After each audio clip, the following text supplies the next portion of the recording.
본문의 배경은 이렇습니다. 모세가 이제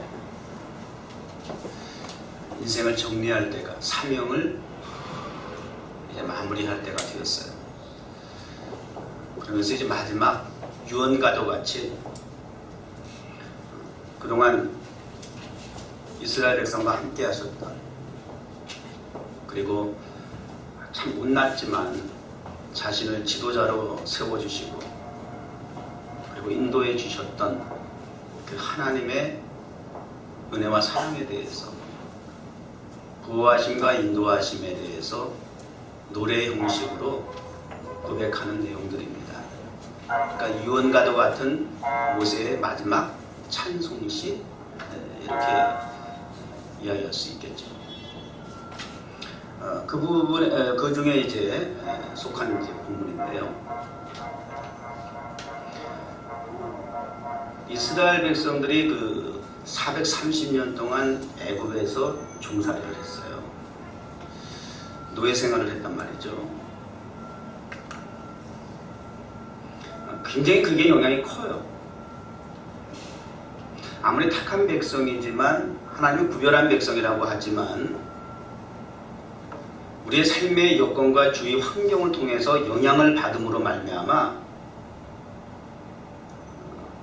우리가 나도 알게 모르게 거기에 잠재되어 있는 어떤 그 모습 속에서 그때그때마다 그 삶의 형태가 그 영향 아래에서 나타나는 것이 틀림이 없거든요. 그래서 이 이스라엘 백성들은 출애굽을 하고 정말 큰 기쁨을 통해서 감격을 안고 출애굽을 하였지만, 그들의 430년이라고 하는 지긋지긋한 노예 생활을 청산하고 새로운 포부와 꿈과 희망을 향해서 출발을 했지만, 기회만 있으면 때만 되면 습관처럼 반복적으로 나타나는 현상이 있었어요. 그것이 만족할 줄을 모르는 것이고, 또 무슨 일을 하더라도 상당히 억지로 하는 모습이 있고, 또 따라서 주어진 여건 속에서 감사보다는 자꾸 불평하고 불만하는 일들. 이게 무슨 얘기예요? 바로 이런 부분들은 노예 근성이라고 하는 것, 종의 근성이라고 하는 것이죠. 무엇을 먹을까 마실까, 나의 주어진 여건과 환경 속에서 행복을 찾으려고 하더라고 말이에요. 동물적 본성과 본능만 가지고 있지, 아직 하나님의 구원의 은혜를, 하나님의 신령한 은혜로 말미암아 택함 받은 백성으로서의 모습은 그렇게 지금 잘 나타나지 않고 있어요. 어떻게 보면 우리 교회도 구원받은 택함 받은 하나님의 교회라고 하지만, 여전히 이스라엘 백성과 같이 죄에 노예됐던 근성으로 말미암아 똑같은 일들이 반복이 되어지죠. 그러한 이스라엘 백성들임에도 불구하고 그걸 먼저 전제가 되어야 돼요. 그걸 먼저 우리가 인식이 되어져야 돼요. 그래야 우리가 오늘 이 말씀이 무슨 말씀인가를 이어서 정리해 나갈 수가 있어요. 이러한 이스라엘 백성들의 전형적인 노예, 종의 근성을 가지고 살아왔던 그들이었지만, 또 그들이었기에 하나님께서는 또 특별한 조치를 취하지 않으시면 안 되게 되어 있었다 하는 것들을 이제 오늘 우리 성경에서 이제 독수리라고 하는 표현을 통해서 잘 묘사를 해주고 있어요. 여호와의 분깃은 자기 백성이라. 너무 감사하죠. 여호와의 몫이, 여호와에게 배정된 분깃이, 아니 뭐 하늘과 땅의 모든 것이 여호와의 분깃, 여호와의 몫이 아닌 것이 뭐 누가 정해줘야 하나요? 그러나 세상의 모든 것이 다 하나님의 소유라 할지라도 특별히 하나님께서 관심을 가지시고 너는 내 것이라고 하는 특별한 분깃이 있는 거예요. 그것이 자기 백성이래. 우리를 향해서 너는 나의 분깃이야. 주요식 목사는 나의 몫이야. 너는 내 소유야. 나의 분깃이야. 내가 특별히 아끼는 나의 소중한 소유란다. 좀 전에 말씀드린 이스라엘 백성들의 그러한 노예의 근성을 가지고 있는 그들을 향해서 너희는 나의 분깃이야. 이렇게 말씀하신다는 거예요. 또한 야곱은 그가 택하신 기업이로다. 이스라엘 민족이라고 하는 것은 12지파인데 그 12지파는 어디서부터 시작이 됐어요? 야곱을 통해서. 야곱을 통해서 이스라엘이 되고 이스라엘이 바로 12지파 후손을 통해서 이루어졌잖아요. 하나님의 택한, 하나님의 구별한 기업이라는 거예요. 기업도 종류가 있고 다양하죠. 그러나 건강한 기업이 있어요. 병든 기업이 있고 곧 망할 기업이 있어요. 야곱이라고 하는 기업은, 이스라엘이라고 하는 이름은 건강한 기업으로서 손색이 없는 이름이죠. 야곱이라고 하는 것은 천형적인 죄 아래에 있었던, 정말 가능성이 없었던, 정말 철저히 인간적인 그런 근성을 가지고 있는 것이 야곱이죠. 지금 이스라엘 사람들의 그 노예의 근성과도 같이. 그런 전형적인 어떤 묘사를 의미하는데도 불구하고 하나님은 그 야곱의 후손을 택한 기업으로 삼았다는 거예요. 가장 모자라고 부족하고 어리석고 무능하게 짝이 없는 나는 물론 주님의 분깃으로 삼을 뿐만 아니라 한 사람 한 사람 그렇게 불러 모아주신 이 공동체 야곱과 같은, 아직 비록 하나님 보시기에 너무나 철저하게 연약한 그러한 공동체 힘이 부족한 뉴욕 가든 처치라고 하는 야곱의 그 모습을 가지고 있는 공동체지만 하나님은 친히 택하신 기업이라고 말씀하신다는 거예요. 또 강조합니다. 우리의 정체성을 바로 아는 것이 중요해요. 나는 누구냐? 하나님의 분깃입니다. 우리는 누구냐? 하나님의 택하신 기업입니다. 아시겠어요? 하나님의 기업이라고요. 저와 여러분이, 우리 뉴욕 정원교회가. 그런 까닭에 택하신 기업이고 당신의 분깃으로 정한 바 되었기에, 그것도 오다가다 스쳐 지나가다 그럭저럭 인연, 우연 이런 사건을 통해서 적당히 그때그때마다 생각나는 대로, 보기 좋은 대로, 느끼기 좋은 대로 즉흥적으로 라고 하는 것이 아니라는 것입니다. 만세전에, 창세전에 저와 여러분을 아주 지극정성으로 구별하신 거예요. 그렇게 이미 아시는 바 돼서 정하신 바 됐다 그 말이에요. 그게 우리의 신분이에요. 우리 아이덴티티라고 그 말이에요. 은혜 생활을 하기 위해서는 먼저 내 자신의 정체성을 먼저 알 필요가 있어요. 그래야 힘들 때나 어려울 때나 뭐 잘 나갈 때도 그렇고 나는 누구인가 이거에 대한 정체성이 있어요. 그 다음 수술이 나오는 거예요. 그 다음 단계가 나와. 내가 무엇을 할까? 무엇을 어떻게 할 것인가?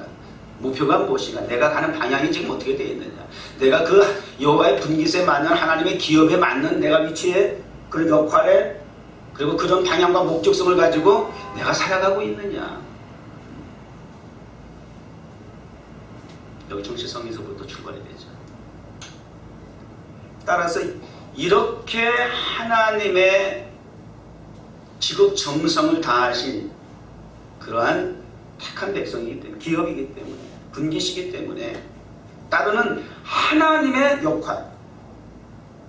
그래서 이스라엘 백성들이 노예의 근성을 가지고 그렇게 속을 썩였지만 그럼에도 불구하고 하나님은 그들을 분깃으로 택한 기업으로 인정하신 바 되었기에, 그럼 어떻게 하셨느냐? 그 부분을 이제 그 밑에 있는 말씀 통해서 설명해 주시잖아요.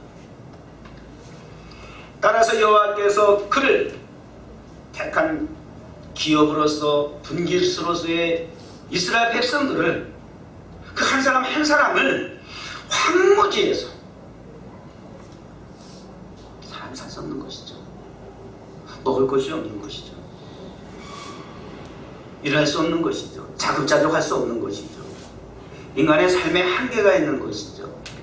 더 이상 나갈 수 없는 것이죠. 거쳐할 수 없는 것이죠. 꿈과 희망을 가질 수 없는 것이죠.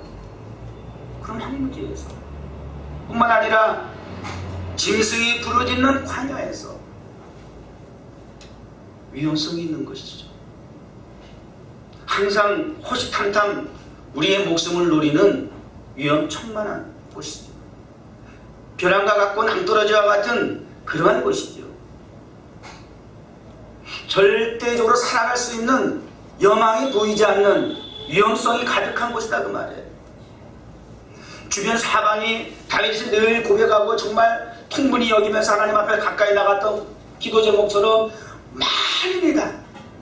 전후 좌우 사방이 다 나를 원수들이 에워싸고 있나이다.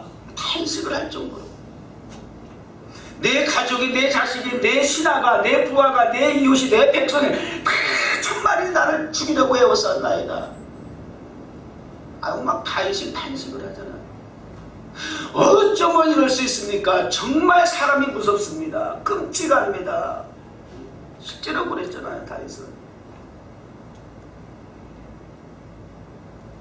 장인어른 사울로부터의 목숨이 누구받고 훗날 왕이 됐지만 또 아들 압살롬을 통해서 또 왕권을 빼앗기고 쿠데타를 일으켜서 또 목숨의 위협을 받고 자기를 따르던 부하들이 또 조직을 이탈해서 자기를 공격하고 힘들고 어려운 처지에 있게 되니까 백성들조차도 조롱하게 되고 뭐 여러 가지 상황 속에서 정말 짐승이 부르짖는 그런 광야와 같은 그런 현장에서 살고 있었던 이스라엘 백성들 어떻게 했으셨어요? 그런 황무지에서 짐승이 부르짖는 광야에서 어떻게 하셨어요? 하나님은 만나주시고 나를 어떻게든지 해하려고 하는데 그 현장에서 하나님은 나를 만나주셨다는 거예요. 구름기둥과 불기둥으로 하나님은 이스라엘 백성들을 만나주셨습니다. 만나와 매출하기를 통해서 하나님은 그들을 만나주셨습니다. 수많은 적군들의 그 위협 속에서도 하나님은 그들을 그 현장에서 만나주셨습니다. 다양한 방법으로 위기 때마다 호위하시고 보호하시고 지키셨도다. 만나시고 호위하시고 보호하시고 지키셨도다. 보호죠. 황무지에서 짐승이 부러지는 광야에서 하나님께서 만나주시고 보호해주시고 지켜주시고 인도해주시고 호위해주셨습니다. 모세가 감회가 새로운 거예요. 이스라엘 백성들이요 어떻습니까? 저와 여러분의 모습은 지금 어떠합니까? 우리 예전의 모습은 어떠했었습니까? 또한 지금까지 광야 생활을 하면서 우리는 어떻게 살아왔습니까? 지금 우리가 이 자리에 있을 수 있다고 하는 것은 과연 무엇 때문이겠습니까? 다 하나님의 호위하시고 만나주시고 보호하시고 인도하신 지켜주신 까닭입니다. 자, 이렇게 이제 말씀을 찬송시로 이렇게 표현하면서 그 은혜적인 표현으로 이제 like an eagle 이렇게 얘기했습니다. 독수리 같이, 마치 독수리 같이.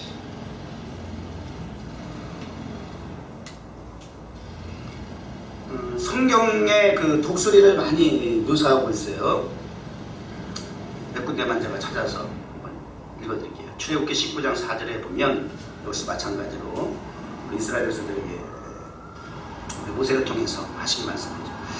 나의 애굽 사람에게 어떻게 행하였음과 내가 어떻게 독수리 날개로 너희를 업어 내게로 인도하였음을 너희가 보았느니라. 그때도 독수리 얘기를 하셨네요. 이미 오래전에.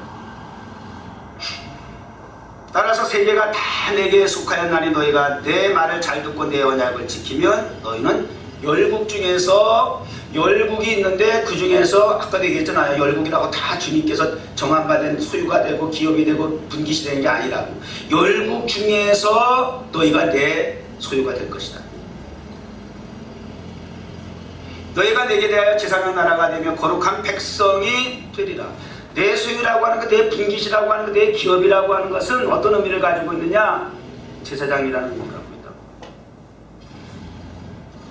하나님 앞에 제사장의 나라가 되어야 한다. 거룩한 백성이 되어야 한다는, 구별됐다는 거예요. 우리 대한민국은 제사장 나라 사명을 마지막 때 감당했으면 참 좋겠는데 그런 기도 많이 했어요. 저 신학교 다닐 때부터도 그렇고 그 이후로도 정말 나라와 민족을 위해서 구국기도를 드릴 때마다 입버릇처럼 습관적으로 반복적으로 했던 나라 기도 제목은 뭔지 아세요? 하나님 아버지 열방 중에 이 동방의 작은 나라 대한민국을 세우사 택하사 이 마지막 시대에 제사장 나라가 되게 하여 주시옵소서. 열방을 향해서 제사장과 같이 그들을 주께로 인도하는 그들의 죄악을 감당하는 민족이 되게 하여 주시옵소서. 거룩한 백성이 되게 하여 주시옵소서. 그렇게 기도했어요. 그렇게 기도했더니 그렇게 됐어요.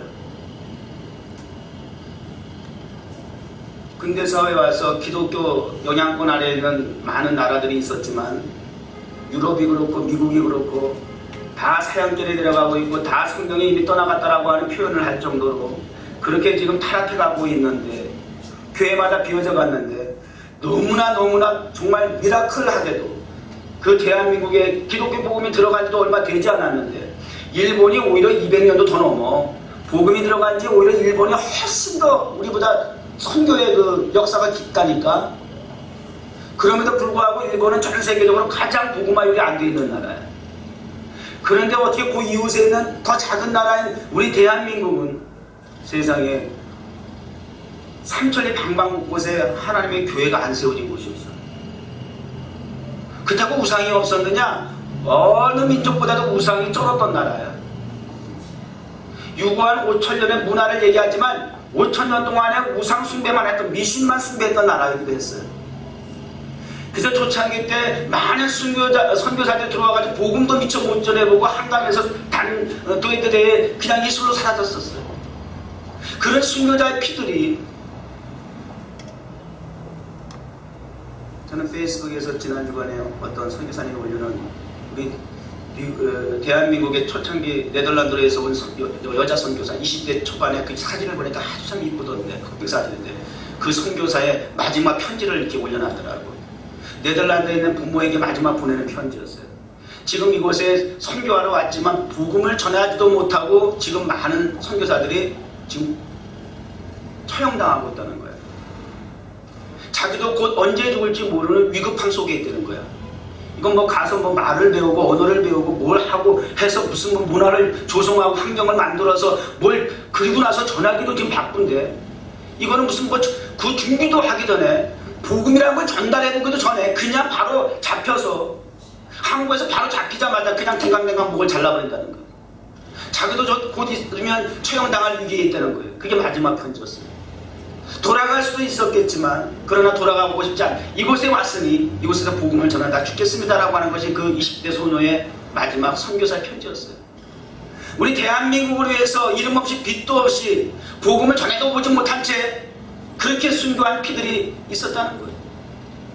그러한 순교의 피가 대한민국을 이 시대의 마지막 때에 하나님께서 택한 백성으로, 거룩한 백성으로 제사장 국가로 세워주셨음을 저는 믿습니다. 네. 그럼 전 세계적으로 미국에 이어서 대한민국이 가장 많은 선교사를 파송한 나라로 되어 있어요. 이게 놀라운 일 아니냐고요. 거기다가 요즘은 또 말이죠, 이 한류가 전 세계를 덮고 있잖아요. 강남스타일 작년 한 해 동안 난리 났었죠. 젠틀맨이 어제 나왔어요. 봤는데 그것도 중독성이 있어. 의도하고 만들었더라고. 뭐 바로 190개국에서 그 유튜브를 통해서 잠실 그 운동장에서 싸이의 해프닝이라는 주제의 콘서트가 있었는데 190개국을 통해서 유튜브를 통해서 생중계 됐다는 거 아세요? 그곳에 5만 관중이 모여있고 199개에서 그 싸이 공연을 본다는 거예요. 유튜브로 생방송으로. 이건 대한민국이 어떻게 이럴 수가 있어요. 이건 정말 상상도 할 수 없었어. 하나님의 은혜입니다. 이러한 다양한 여러가지 여건과 환경을 우리가 복음의 옷을 입혀서 하나님의 나라의 문화의 영향권 아래에서 이걸 잘 이용해야 돼. 선용해야 돼. 정말 하나님은 정말 저 70년대 80년대에도 저도 청년 시절에 신학교 다닐 때 이 산 저 산에서 금식하면서 나라와 민족을 위해서 이렇게 기도했단 말이에요. 하나님의 택한 거룩한 백성으로서 이 마지막 시대에 제사장의 국가의 사명을 감당하는 민족이 되게 해주세요. 얼마나 기도한지 아세요, 여러분?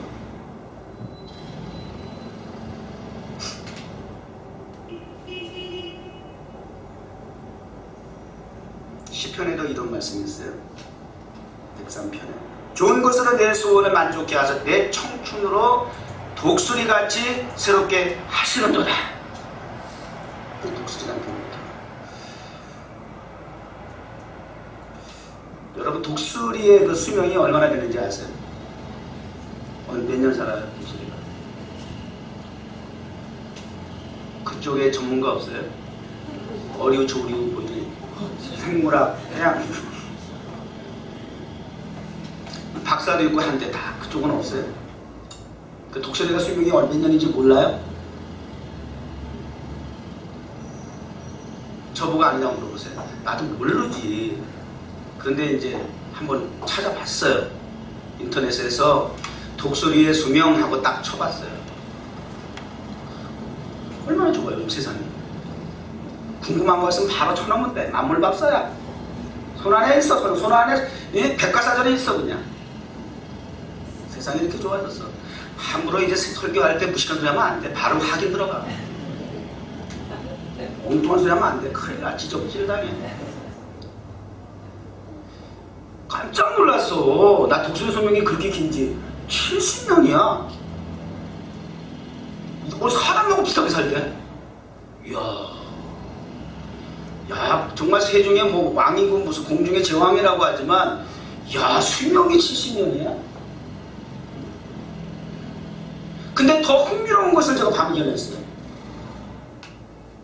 수명은 전체적으로 70년인데, 이 40년쯤 되면 생사, 죽느냐 사느냐의 딱 기로가 온대. 거기서 이제 그 독수리의 의지와 선택에 따라서 30명을 더 살아 70년을 채울 수가 있고 40년에서 마감할 수가 있대요. 40년쯤 되면 부리가 자꾸 이게 안으로 굽어져 가지고 이게 점점 내려 이렇게 꺾어진대요, 밑으로. 그러니까 독수리가 이 부리가 생명이 부리를 쪼아가지고 먹어야 되는데 부리가 점점 내려가니까, 그러니까 우리 나이 드시면 이렇게 되는 것처럼 그게 자연현상인 거지. 이렇게 부리가 이렇게 그렇게 되고, 그 다음에 발톱도 역시 자꾸 이게 뭐라 그러는 거예요, 이게 자꾸 이게 안으로 들어간다. 안으로 쫙 나와있던 발톱이 점점 안으로 들어간대. 똑같은 부리도 그렇고 발톱도 그렇고. 그러니까 발톱으로 낚아차가지고 부리도 칵 쪼아가지고 막 이렇게 해야 되는데 독수리가 그런 사냥을 못하면 그건 뭐 죽음이잖아. 40년쯤 되면 그런 현상이 일어난다는 거예요. 그리고 날개도 점점 민감하지 못하고 둔해지고 딱딱해지고 막 몸으로 막 그냥 들어오고 그래가지고 이 날개 펴도 이게 민감하지 못하다는 거예요. 무겁기만 하고. 이게 40년 찾아가면 딱 그 현상이 온다는 거예요. 그러면 거기서 독수리가 딱 결정을 해야 된다는 거예요. 난 여기서 이제 죽는다든지 아니면 다시 살겠다는 의지를 가지고 이제 비상을 하겠다 한다면 그 다음에 어떤 조치를 내려야 돼. 특단의 조치를 내려야 되는데, 힘을 다해서 날아가지고 높은 벼랑 끝으로 올라가서 거기에서 이제 150일을 그 산 높은 벼랑 끝에서 혼자 150일을 거기서 이제 버텨야 한대요. 그러면서 그 바위 벼랑 끝에 올라가가지고 30년을 더 사는 방법. 이 안으로 들어간 부리를 요거를 뽑아야 된대. 없애야 된대. 그러기 위해서는 그 바위에다가 계속 찐대. 바위에다 막 쪄가지고 요 부리를 뽑아버려야 된대. 찾아가지고 부리를 뽑아버리지. 그러면 얼마나 아프겠어. 여러분 입을 빵정 떠는 사람들은 입을 주걱으로 그냥 때리고 여러분 입방정 떨고 자꾸 그러는 사람들은 회개할 때마다 그렇게 하시고 거기 나가서 마룻바닥에다가 계속 이빨에 몽창. 그러니까 이 부리가 완전히 이게 부러질 정도가 아니라 완전히 이게 뽑아져 나오도록 그렇게 쪼아대가지고 이걸 이게 없애야 돼. 부리를. 하나님의 창조주의 손길이 오묘한 걸 이 동물들도 알아. 그렇게 완전히 제거가 되면 뭐가 새로 나온대. 새로 부리. 우리 이빨 나가면 우리는 임플란트 해야 돼. 안 나와. 새는 그 부리를 뽑아버리면 새로운 게 나온대요. 새로운 게 그 기간이 있죠. 나오게 되면 그 다음에 나온 그 부리를 가지고 그 다음에 어떤 작업을 하느냐. 이 발톱을 뽑아버려야 돼. 이 발톱을 하나하나 다 이거 싹 완전히 뽑아버려야 돼. 새로운 게 나오려면. 적당히 그 뭉개서 될 일이 아니야. 그래서 이 나온 부리를 다시 사용해가지고 이 발톱들을 다 뽑는 거야. 얼마나 아프겠어. 해야지. 뽑아야지. 이거 내가 소설 쓰는 거 아니야. 백과사전에 다 있는 얘기야. 토바 독수리 수명하고 이걸 다 뽑아야 돼. 완전히 뽑아야 돼. 그걸 딱 뽑으면 그걸 또 기다려야 돼. 다시 나올 때까지. 그럼 다시 나오면 돼. 이제. 다시 나오면 이 부리와 발톱을 이용해서 또 털을 다 뽑아야 돼. 여기저기 그냥 털을 뽑아야 돼. 제거해야 돼. 그래서 도합 150일 정도의 기간이 필요하다. 이걸 거듭난다 그러는 거예요. 독수리한테 배워. 나도 몰랐어. 그 정도인지. 뭐야, 우리 왜 이렇게 쉽게 거듭난 거야? 뭘 도대체 거듭냈다는 거야? 세례받으면 거듭난 거야? 뭐가 똑같은데 뭐가 하나도 안 거듭났네. 이게 거듭난 거라도 이게 정말 거듭난 거야. 진짜 이게 회복되는 거야. 그러고 나면 이제 새털도 탁 나오게 나면 이제 진짜 그때부터 30년을 더 사는 거야. 나는 이 독수리 수명 찾다가 상당히 은혜를 받았어. 이 말씀에 기록된 그 은유적인 표현이긴 하지만 묘사 하나하나가 참 놀랍다. 왜 그럴 수밖에 없는 게 하나님이니까. 독수리도 하나님 만드셨으니까. 독수리의 생리를 너무 잘하시는 거지 하나님이. 그러니까 많잖아. 새 꽁도 있고 닭도 있고. 왜 닭이라고 안 했겠어? 참새라고 하지 않고 한번 까마귀라고 안 했겠어? 응? 멋있는 거 뭐야? 이렇게 올라오는 거 뭐야? 이거 깃털 올라오는 거. 그게 꽁인가? 아니지.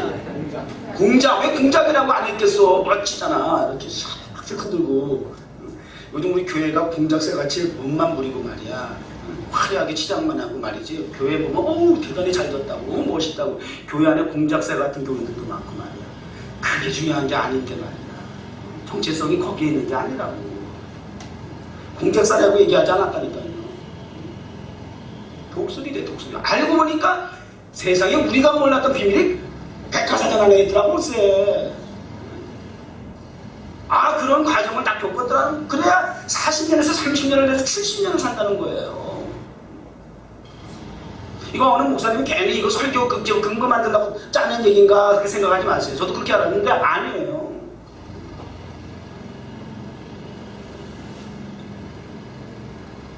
이게 독수리야. 저는 우리 뉴욕 정원교회가 독수리 교인 되길 바랍니다. 네. 우리 정원교회 그 공예배가 특징이 있더라고.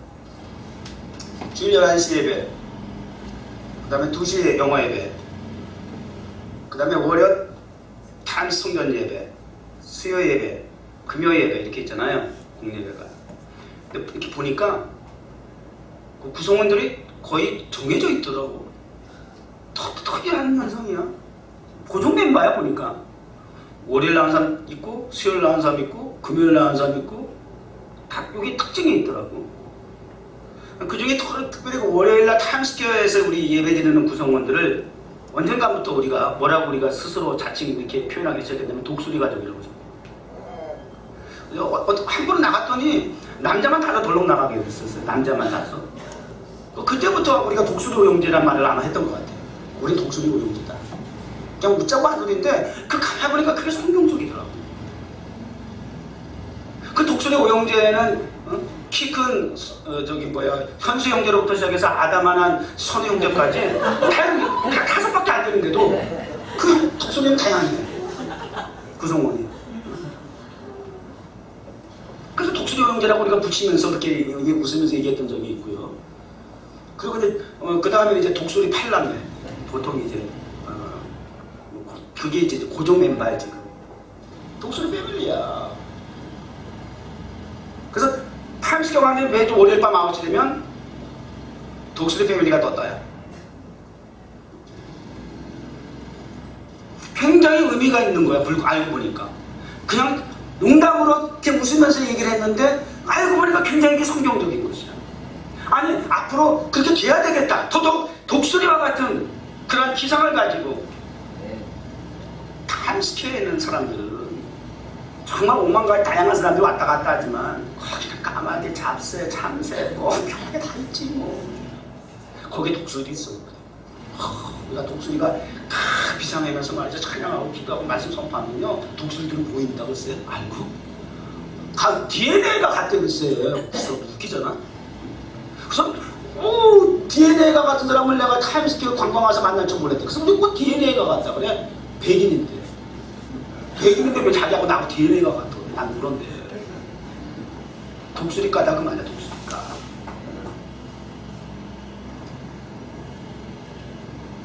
저는 타임스퀘어 나가는 성도들 우리 뉴욕 정원교회 11조의 성도라고 난 그렇게 생각합니다.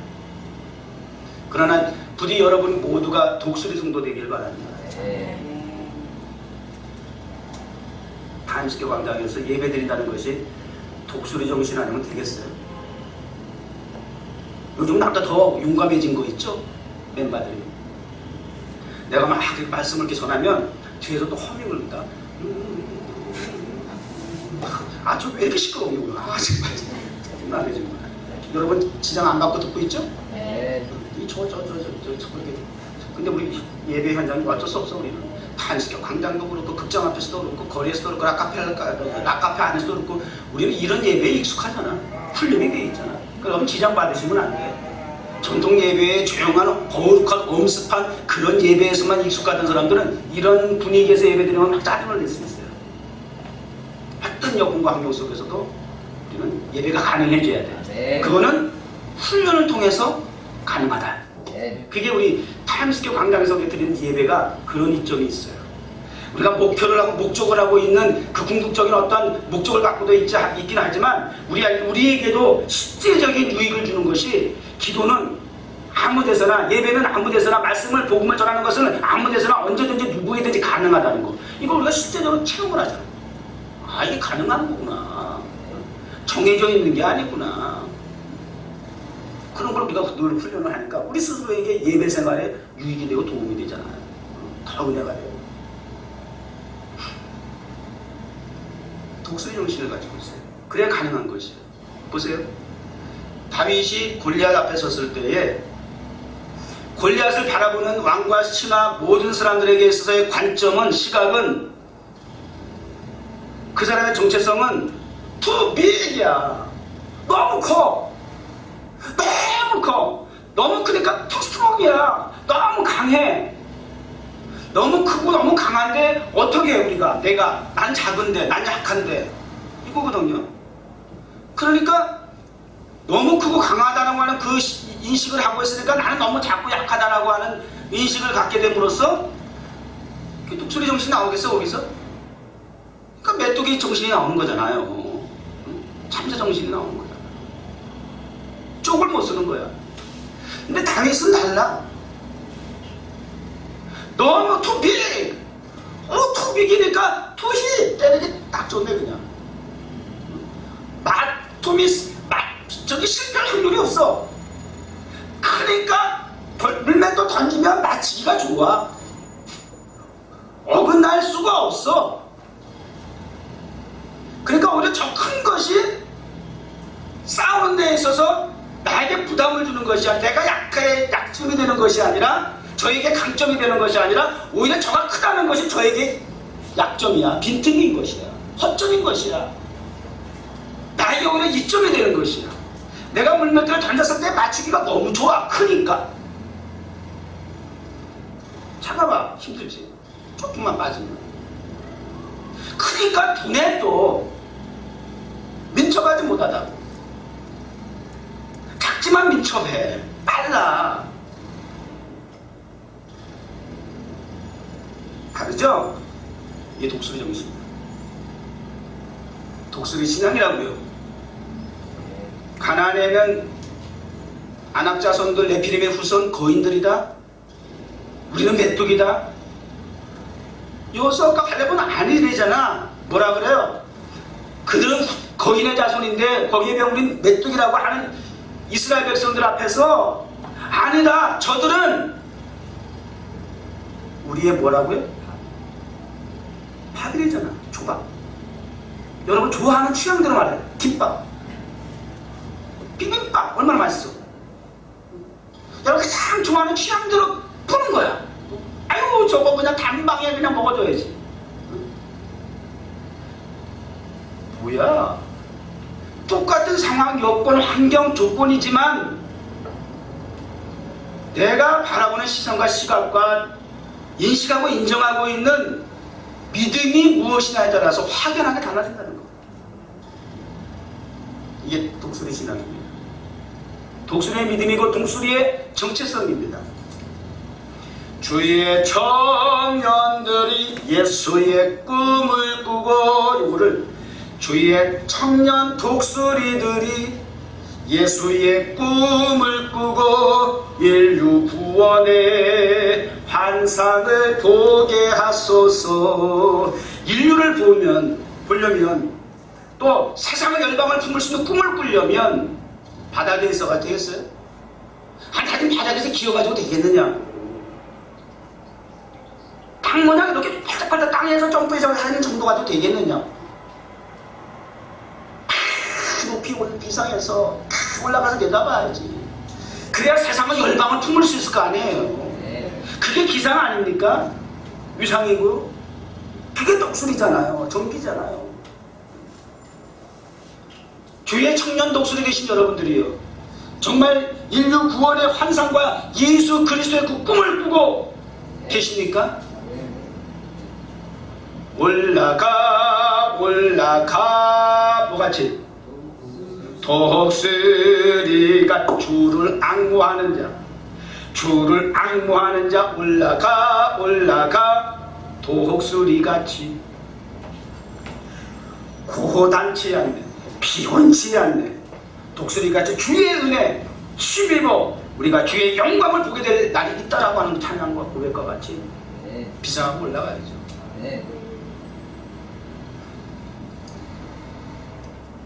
그런데 11절에 보면 마치 독수리가 자기의 보금자리를, 이 말씀이 좀 불편한 진실이야. 근데 자기의 보금자리를 어지럽게 하고 자기 새끼 위에 너풀거리고 그의 날개를 새끼를 받으며 그의 날개에 그것을 얻는 것 같이, 요거는 훈련 과정을 소개하는 거예요. 마치 독수리같이라고 해놓고 독수리가 어떻게 자식을 훈련시키느냐? 하나님 당신도 독수리래. 그렇게 지금 묘사를 하고, 독수리 가족이라는 거야. 아버지 독수리가 하나님, 아버지 독수리고 우리는 독수리 새끼야. 우리 독수리 가족이라니까. 성경적이라니까. 하나님 당신 독수리를 표현하신 거야. 마치 독수리같이 내가 너희를 이렇게 내가 보살폈다, 훈련시켰다는 거야. 보금자리를 흐트러버린대. 새끼 독수리 처음에 그 보금자리를 만들기 위해서는 이 가시나무를 갖다가 먼저 바닥에다 깐대요. 그 다음에 이제 토끼 가죽이라든지 이런 부드러운 가죽을 구해 올려놓은대요. 그 가시나무를 엮어가지고 그 위에 그래야 그 위에 그 가죽이 잘 올라가서 이렇게 안전하게 덮어져 있고, 그 다음에 이제 여러 가지 좋은 그 부드러운 나뭇가지들을 갖다가 물어다가 하고, 그 다음에 맨 마지막에 자기 제일 이런 젖가슴 무슨 겨털 이런 거 다 긁어가지고 고드라운 그 털을 그 매듭에도 올려놓고 해가지고 그렇게 해서 보금자리를 만들어준대. 근데 그게 이제 좀 잘하게 되면 이걸 오히려 흐트러 간다는 거야. 또 어미 독수리가 막 흐트러, 보금자리 막 흐트러 간다는 거야. 너 여기 안주하면 안 된다는 거야. 막 흐트러 가면 맨 바닥에 뭐가 나와? 가시나무 나와. 그러니까 거기 더 이상 있을 수가 없어, 새끼가. 가시나무에 있으니까. 그러면 그 위에서 이 어미 독수리가 펄럭 한다는 거야. 엄마 봐. 내가 지금 어떡하고 있어? 팍! 그러면 새끼가 막 이러다가 딱 갔다 이러다가 엄마가 봐! 보라니까? 얼굴이 머리에서 막 이러니까. 그러면 새끼가 딱 이러다가 엄마가 이렇게 한다는 거지. 또 그걸 그만두지 않냐고 그거 가지고 톡 치고 가다가 쫙 올라가가지고 떨어뜨린다는 거야. 아니면 아따가 이러다가 자기도 모르게 굴러 떨어질 수도 있고. 그러면 절벽 밑으로 쫙 난들어 떨어질 거 아니야. 뭐 와 죽겠다 그러겠지. 하면서 막 이러겠지. 살라니까 또 막 이렇게 하게 되겠고. 그래서 땅바닥에 내려와서 내 집만 걸리기 전에 그냥 탁 받아준다는 거야. 바닥에서. 이게 성경적 독수리, 동물의 세계 보시면 그거 맞다니까요. 창조주시잖아 하나님이. 독수리 세계 너무 잘하시지. 동물의 세계 너무 잘하시지. 그랬대잖아요. 저기 서세원 목사님 아시죠? 서세원 누군지 알죠? 개그맨. 목사님 되셔가지고 요즘 설교하면서 또 어느 신문기자가 인터뷰를 했더만 요즘 뭐 텔레비 같은 거 이런 거 다 보시냐 그래서 텔레비 같은 거 볼 일이 뭐 있어요? 알리스 같은 걸 뭐하러 봅니까? 소명이 알리스보다 더 재미난 현장이 있는데 요리고에 들어갔던 덩탕꾸리 이야기 얼마나 더 스릴 있고 재밌는데요. 사랑 이야기 뭐 성경에 없는 게 다 없다는 거야. 픽션이. 그런데 성경을 보면 모든 세상의 이야기가 다 들어있는데 무슨 텔레비 볼 필요가 뭐 있어요. 그렇게 웃으면서 인터뷰한 내용이 있더라고요. 창조주 하나님이기 때문에 없는 것이 안다는 것이 없어요. 모든 세계를 다 아세요. 그래 독수리를 표현해서 그렇게 자식을 훈련시킨다는 걸 지금 보여주고 그렇게 훈련시키면서 매정하고 냉정하게 보이지만 그러나 마지막에 받아주시고 그래서 독수리다운 독수리를 키운다는 거야. 이제 우리 뉴욕 정원교회가 좀 그런 시점에 또 온 것 같아요. 보금자리를 막 흩어놓으시는 것 같아요. 보금자리를 흩어놓으셔. 막 그냥 짜증나. 아파 죽겠어. 막 찔려. 아니 막 이런 지금 과정 속에 있는데 더 비상하게 하기 위해서 더 독수리다운 독수리 되게 하기 위해서 훈련하신다는 생각이 드네요. 그걸 알아야지 여러분이. 목사도 알아야 되겠고 여러분도 알아야지. 같이 이런 상황이구나 하고 이거 할 거 아니야. 우리에게 있어서 날개짓하고 신앙 믿음의 독수리가 돼서 비상하는 법을 가르쳐 주실 수 있는 분은 우리의 주, 우리의 믿음을 온전케 하시는 이인 예수 그리스도밖에 더 있어요. 그분의 말씀밖에 더 있어요. 그래서 우리가 비상하는 독수리가 돼야 되겠죠. 여기서 찌그러지면 이제 40년으로 끝나는 거지. 30년 더 삽시다. 피나는 각고의 노력입니다. 이 과정을 극복하려면 부리를 쪼고 발톱을 빼고 그 날개를 다 뽑아버리는 그걸 고통을 인내하고 참고 과정을 극복해야만 30년을 더 비상할 수 있는 위용 있는 독수리가 된다는 겁니다. 그렇게 하나님께서 우리를 훈련하는 보금자리를 흩어놓는 과정 속에 있고 그러나 결과적으로 하나님께서 우리를 받아주시고 업어주신다는 거예요. 그렇게 우리를 보호해 주신다는 거예요. 여호와께서 홀로 그를 인도하셔. 누가 도와줘서 되는 일이 아니고 당신 혼자서도 얼마든지 그 일을 가능케 하신다는 거예요. 홀로 하시는 일이에요. 그 홀로 하시는 그 하나님의 그 도우심을 통해서 인도하심을 통해서 만나주심을 통해서 호위하심을 통해서 지켜주심을 통해서 우리 다같이 독수리같이 비상하시기를 바랍니다. 그런 꿈과 비전을 환상을 보시기를 바랍니다.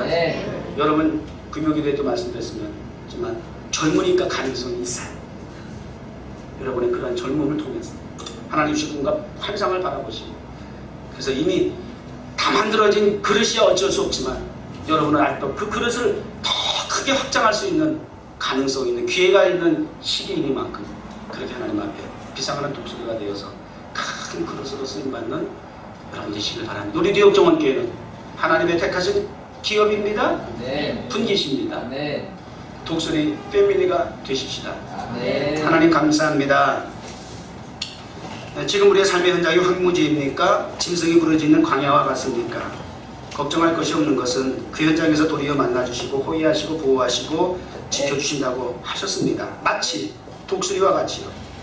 하나님 아버지 비록 보금자리를 어지럽게 흩어놓는 것 같지만 그러나 우리를 더욱더 굳세게 강하게 더 멀리 더 높이 비상하게 하기 위한 독수리다운 독수리를 훈련시키는 과정인 줄로 믿습니다. 홀로 우리를 인도하시고 함께 하셨던 하나님 아버지께서 이후에도 함께 해주셔서 하나님의 목적하실 뜻대로 저희들 이 땅 위에 열방을 포용하는 독수리다운 독수리 가족 되게 하여 주옵소서. 네. 예수님의 이름으로 기도드립니다. 아멘. 아멘.